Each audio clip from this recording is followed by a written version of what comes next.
সবেমাত্র শীত পড়তে শুরু করেছে। জানালা দরজা লাগানো, সিলিং ফ্যান ফুল স্পিডে ঘুরছে, ভো ভো শব্দ। কম্বল মুড়ি দিয়ে শুয়ে। অন্যদিকে ফোন বেজেই চলেছে। কম্বলের ভিতর থেকে একটি হাত বের হলো, ফোনটি কম্বলের ভিতর নিয়ে নিল। ফোন রিসিভ করে ঘুম জড়ানো কণ্ঠে বলল, ধন্যবাদ। ফোন কাটতেই আবার ফোন, আবারও ধন্যবাদ। ফোন কাটতেই ফোন। ছেলেটি বিরক্ত হয়ে গ্রুপে মেসেজ দিল, এই আমি ঘুমাচ্ছি, কেউ রিং দিলে পিএল পাবি, ধন্যবাদ। উত্তরে একটি মেসেজ এলো, তোর জন্মদিন উপলক্ষে কাল আমরা কিরণের গ্রামের বাড়ি যাচ্ছি, রেডি থাকিস। ফোন রাখতেই আবার রিং। ছেলেটি বিরক্তের সাথে, এই তোদের কাজ কাম নেই বলে কি সবাই তোদের মতো? ফোন রাখ শালা, সারাদিন কাজ করে কাহিল, আর রাত 1টার সময় জন্মদিনের উইশ করছে। অপর পার থেকে একটি মেয়ে কণ্ঠ, খুব মার্জিতভাবে, সরি ভাইয়া, তোমাকে কতদিন দেখিনি, তুমি কেমন আছো? ছেলেটি, বেঁচে আছি। মেয়েটি, মা কথা বলবে তো। একটি আভিজাত্যপূর্ণ ভারী কণ্ঠ, খুব মায়া জড়ানো, শুভ জন্মদিন খোকা, তুই কেমন আছিস? ছেলেটি কোনো কথা বলল না। মা, মা বাবার উপর রাগ করে আর কতদিন বাইরে থাকবি? আয় খোকা, বাড়ি ফিরে আয়। ছেলেটি, মা, ওই বাড়ি আমার না, তা তো তোমরা বলেছ, আবার ডাকছো কেন? তোমরা তোমাদের মেয়েকে নিয়েই থাকো। মা, ছি বাবা, তোরই তো বোন, বিয়ে হলে পরের বাড়ি চলে যাবে, তখন আমাদের কি হবে? তুই আমাদের একমাত্র সন্তান। ছেলেটি, তোমার মেয়ের জামাইকে ছেলে বানিয়ে রেখো, বলে ফোনটি কেটে দিল। ফোন বন্ধ করে উঠে বসল। টেবিল থেকে প্যাকেট নিয়ে একটি সিগারেট জ্বালিয়ে টানতে লাগলো। সিগারেটের ধোঁয়া ছাড়তে ছাড়তে, শালা, মানুষ কতই স্বার্থপর। দুষ্টু গরুর চেয়ে বলে শূন্য গোয়াল ভালো। তবে আবার এত ডাকাডাকি কেন? যে অপরাধ আমি করিনি তার জন্য আমাকে অপরাধী বলবে আর আমি মেনে নেব? সিগারেটটি অ্যাস্ট্রেতে ফেলে আবার কম্বল মুড়ি দিল। আমি, তুষার আর কিরণদের গ্রামে পৌঁছালাম। গ্রামটি বেশ উন্নত। একদম বাড়ির গেটে গিয়ে সিএনজি থামল। বাড়ি প্রবেশ করতেই এক ভদ্র মহিলা, তোদের এত দেরি? সকালের নাস্তা যে ঠান্ডা হয়ে এলো। আমি, খালা, তোমার ছেলেরা রাতে ঘুমাতে দেয়নি, কি করব, তাই তো দেরি হলো। কিরণের মা উচ্চশিক্ষিতা, একজন টিচার, গ্রামের স্কুলের। খালা, কিরণ, ওই যে তুই যা চেয়েছিলি। এ মা, এ যে ভেড়া ছাগল কই? আমি, গাঁরোল। কিরণ আমার দিকে চেয়ে।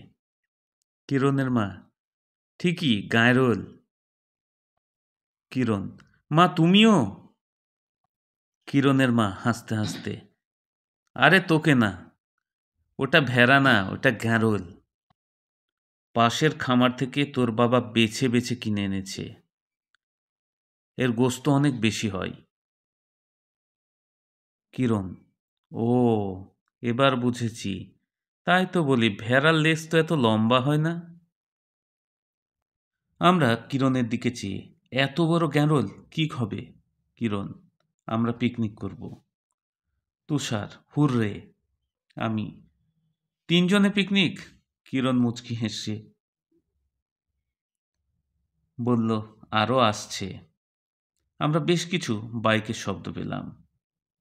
নিলয়, টিঙ্কু, সবুজ, বাবু সহ আমাদের আরও অনেক বন্ধু এসে হাজির। কিরণ চল, সকালের খাবার খেয়ে নিই, অনেক কাজ আছে। তুষার, দারুণ সারপ্রাইজ।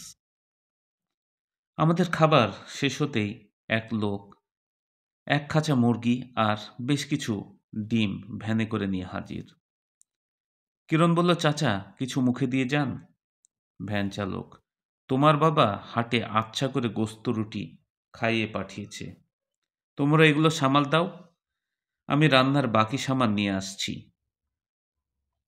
আমি বাকি মানে? চাল ডাল ময় মশলা লাগবে না বুঝি? ভ্যানওয়ালা, সবার আবদারে রান্নার দায়িত্ব আমাকেই নিতে হলো।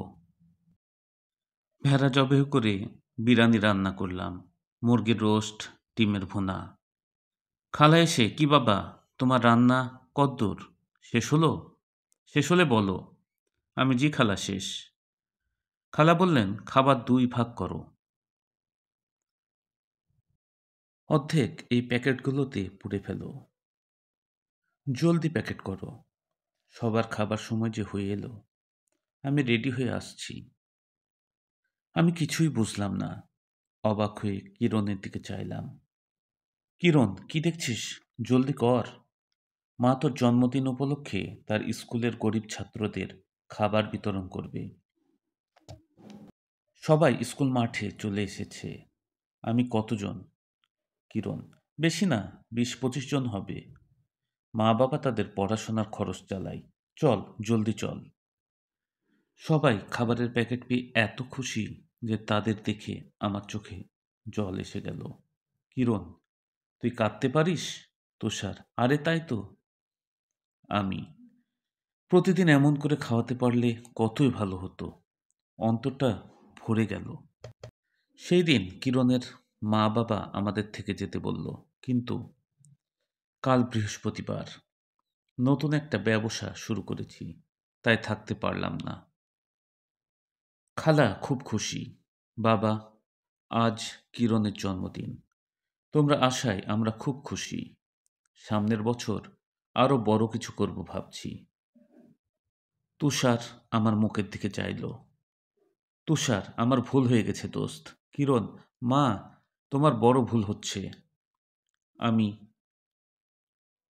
আমার দোস্তের জন্যই সব করেছি। বৃহস্পতিবার, গরু জবেহ নিষেধ। এই সুযোগ নিয়ে কিছু অসাধু ব্যবসায়ী অনলাইনে গোস্তের নামে অখাদ্য জিনিস দিয়ে মানুষকে ঠগিয়ে চলেছে। তাই আমরা শুধু বৃহস্পতিবারের জন্য অনলাইনে গোস্তের ব্যবসা শুরু করেছি, মানুষ যেন প্রয়োজনে ভালো গোস্ত পায়, এটাই প্রধান উদ্দেশ্য, এটাই আমাদের সেবা। আমি আর তুষার কিক বক্সিং প্র্যাকটিস করছি। হঠাৎ ফোন বেজে উঠল, রিসিভ করতে এক পরিচিত মিষ্টি কণ্ঠ। Honesty is the best policy. আমি, বলুন। ওই পার থেকে, হাড় ছাড়া 10 কেজি গোস্ত লাগবে। আমি, লোকেশন শেয়ার করুন। 7,200 টাকা। ওই পার থেকে, সমস্যা নেই, তবে গোস্ত ভালো চাই। আমি, 25 মিনিট সময় দেবেন প্লিজ। স্যার, আর আমি ছুটলাম, এক বাড়ির গেটে গিয়ে থামলাম। সেই মিষ্টি কণ্ঠ, আমি নিচে আসছি। গেট খুলতেই একটি মেয়ে, মেয়েটির চোখ আনন্দে জ্বলছে। আরে mister flying kick, delivery man. অপূর্ব সুন্দর এক মেয়ে, সাদা পোশাক, মাথায় ওড়না, আকর্ষণীয় চোখ, আকর্ষণীয় কালো ভ্রু, সুন্দর গোলাপি ঠোঁট। বয়স্ক লোক এসে গোস্তের ব্যাগ নিয়ে গেল। টাকা নিতে হাত বাড়িয়ে হাতের দিকে চেয়ে রইলাম। এই যে অ্যাঞ্জেল। মেয়েটি মিষ্টি হেসে, কি দেখছেন? আমি মুচকি হেসে, হৃদয় বিধ্বংসী অস্ত্র। মেয়েটি, কি বললেন? আমি, গোস্ত ভালো হলে আপনার বন্ধুদের বলবেন, মানুষকে ভালো গোস্ত দেওয়াই আমাদের উদ্দেশ্য।